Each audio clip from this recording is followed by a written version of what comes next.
খুশি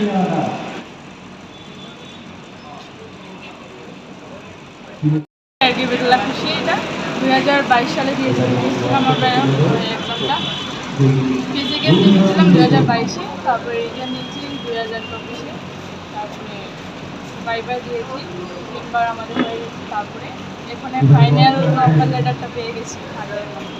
বাবা, তো কিরকম লাগছে তোমার? অনেক অনেক অনেক ভালো লাগছে এটা পেয়ে। কোনখানে দিয়েছিলে ইন্টারভিউটা? আগরতলাতেই দিয়েছিলাম। আচ্ছা, কোন জায়গায় বাড়ি আপনার? ধর্মনগর। এই যে আপনার যে চাকরি অফারটা পেতে না, কারো কাছে যেতেও নেই, এটা আমরা নিজের মানে ইয়ের মধ্যে পেয়েছি। আমরা নিজের পছন্দ করেছি, তার জন্য পেয়েছি, কারো কাছে যেতেও নেই। এর জন্য কাকে ধন্যবাদ জানাবেন? এর জন্য আমি আমার যাদের জন্য পেয়েছি সবাইকে ধন্যবাদ জানাতে চাই।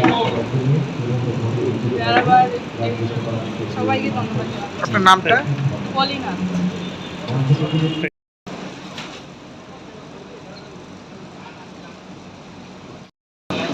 ভালো লাগছে অফারটা পেয়ে। আমি রাজ্য সরকারকে অসংখ্য ধন্যবাদ জানাই যে স্বচ্ছতার মাধ্যমে আমাদের যে নিয়োগ প্রক্রিয়াটা সম্পন্ন করেছে, সেজন্য রাজ্য গভর্নমেন্টকে অসংখ্য ধন্যবাদ জানাই। আর আমি আজকে খুব খুশি এই ত্রিপুরা পুলিশের অফারটা পেয়ে।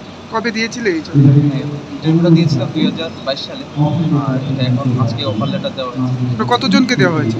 আজকে দেওয়া হয়েছে 975 জন। এই যে অফারটা পেলে কারোর কাছে যেতে হয়নি, একদম আমাদের পরিশ্রম করে আবার স্বচ্ছতার মাধ্যমে আজকে অফারটা দেওয়া হয়েছে। তোমার নামটা? আমার নাম বরুণ কুমার আচার্য। কোথায় বাড়ি? কোথায়? আমার বাড়ি আমতলী।